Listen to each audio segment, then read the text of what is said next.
नमस्कार दोस्तों, स्वागत है आप सबका हमारे YouTube चैनल पर। नवरात्रि का समय बहुत ही पावन और ऊर्जावान माना जाता है।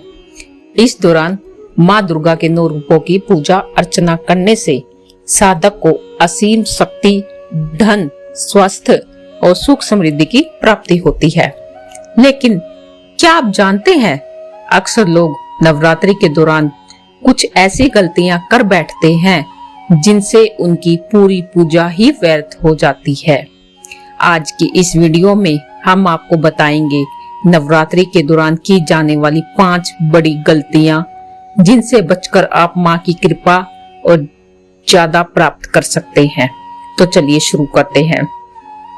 गलती नंबर 1, कलश स्थापना में भूल। नवरात्रि की शुरुआत घट स्थापना या फिर कलश स्थापना से होती है। कलश को ही सृष्टि का प्रतीक माना गया है और इसे माँ दुर्गा का स्वरूप माना जाता है।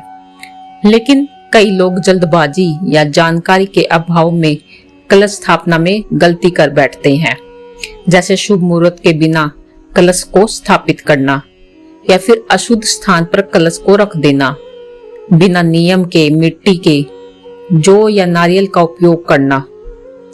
शास्त्रों में कहा गया है कि यदि कलश स्थापना शुभ मुहूर्त में शुभ स्थान पर न हो तो मां की कृपा प्राप्त नहीं होती। इसलिए सबसे पहले पवित्र स्नान कर घर के ईशान कोण में या फिर पूजा स्थल पर साफ कपड़ा बिछाकर ही कलश स्थापना करनी चाहिए। और याद रखिए, कलश के ऊपर रखा नारियल लाल वस्त्र में लपेटकर ही स्थापित करना चाहिए। गलती नंबर 2, अखंड ज्योत में लापरवाही। नवरात्रि में अखंड ज्योत जलाना बेहद शुभ माना जाता है।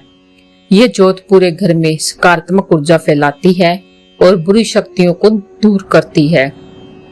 लेकिन बहुत से लोग इसे जलाना भूल जाते हैं या फिर जलाकर भूल जाते हैं। कभी तेल खत्म हो जाता है, कभी बाती बुझ जाती है और तो और कई बार ध्यान न देने से भी ज्योत पूरी तरह बुझ जाती है। शास्त्रों के अनुसार अगर अखंड ज्योत बुझ जाए तो इसे अशुभ संकेत माना जाता है। इसलिए ज्योत के पास हमेशा पानी से भरा पात्र रखें ताकि आग का कोई खतरा ना रहे। समय समय पर तेल व घी डालते रहे। अगर गलती से ज्योत बुझ भी जाए तो तुरंत माँ दुर्गा से क्षमा मांगे और दोबारा प्रज्वलित करें। गलती नंबर 3, व्रत और आहार में असावधानी। नवरात्रि में व्रत रखना सिर्फ भूखे रहने का नाम नहीं होता। ये समय, मन, वाणी और शरीर की शुद्धि का होता है। लेकिन लोग अक्सर खाने पीने में लापरवाही कर देते हैं। व्रत में प्याज, लहसुन, मांसाहार का सेवन कर लेते हैं। किसी के दबाव में आकर व्रत तोड़ देते हैं या फिर व्रत को सिर्फ दिखावे के लिए रखना चाहते हैं। याद रखिए, माँ दुर्गा भक्तों के भाव को देखती है। अगर आप व्रत रखते हैं तो शुद्ध आहार ले, फल, दूध, साबूदाना, सिंघाड़े का आटा आदि। व्रत में कटु वचन बिल्कुल भी ना बोले, ना किसी से झगड़ा करें और किसी को कष्ट देना भी बहुत बड़ा पाप माना जाता है। इससे पूजा का सारा फल नष्ट हो जाता है। गलती नंबर 4, कन्या पूजन की अनदेखी। नवरात्रि के अंतिम दिनों में कन्या पूजन का विशेष महत्व होता है। शास्त्रों में कहा गया है कि कुमारी कन्याओं में ही माँ दुर्गा का वास होता है। लेकिन आजकल लोग या तो इस पर ध्यान नहीं देते या इसे सिर्फ एक औपचारिकता मान लेते हैं। कई लोग कन्या को भोजन कराने के बाद मन से प्रसन्न नहीं होते या फिर ठीक से सत्कार नहीं करते।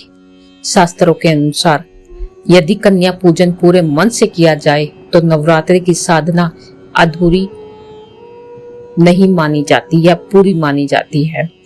कन्या पूजन करते समय सिर्फ 2 से 9 वर्ष की आयु की कन्याओं को आमंत्रित करें। उनके चरण धोकर उन्हें भोजन व दक्षिणा दे। याद रखिए, माँ दुर्गा का आशीर्वाद तभी पूर्ण रूप से मिलता है जब कन्या पूजन पूरी श्रद्धा भाव से किया जाए। गलती नंबर 5, नकारात्मक विचार और वातावरण। नवरात्रि सिर्फ पूजा पाठ का समय नहीं है, बल्कि आत्म शुद्धि का अवसर भी है। लेकिन कई लोग इस पावन अवसर पर भी झगड़ा करते हैं, नकारात्मक बातें सोचते हैं, आलस्य और क्रोध में रहते हैं। शास्त्रों की माने तो नवरात्रि में घर में कलेश करना, अपशब्द कहना, नकारात्मक माहौल फैलाना पूजा को व्यर्थ कर देता है। माँ दुर्गा उसी घर में आती है जहाँ शांति, भक्ति और पवित्रता का वास हो। इसलिए कोशिश करें कि इन 9 दिनों तक घर का वातावरण सकारात्मक रहे, भक्ति भाव के गीत गाएं, मंत्रों का जाप करें और जितना हो सके दूसरों की मदद करें। तो मित्रों, ये थी नवरात्रि के दौरान की जाने वाली 5 बड़ी गलतियां जो हमारी पूजा को व्यर्थ कर देती है। अगर आप चाहते हैं कि माँ दुर्गा की कृपा हमेशा आपके घर परिवार पर बनी रहे तो इन गलतियों को करने से जरूर बचें। याद रखिए, नवरात्रि में पूजा का सबसे बड़ा आधार श्रद्धा और भाव। अगर आपके मन में सच्चा भक्ति भाव है तो माँ दुर्गा जरूर प्रसन्न होगी और आपके जीवन में दुख और दरिद्रता मिटा देगी। आपको यह वीडियो पसंद आया हो तो इसे लाइक और शेयर करें। हमारे चैनल को सब्सक्राइब करना ना भूलें। जय माता दी।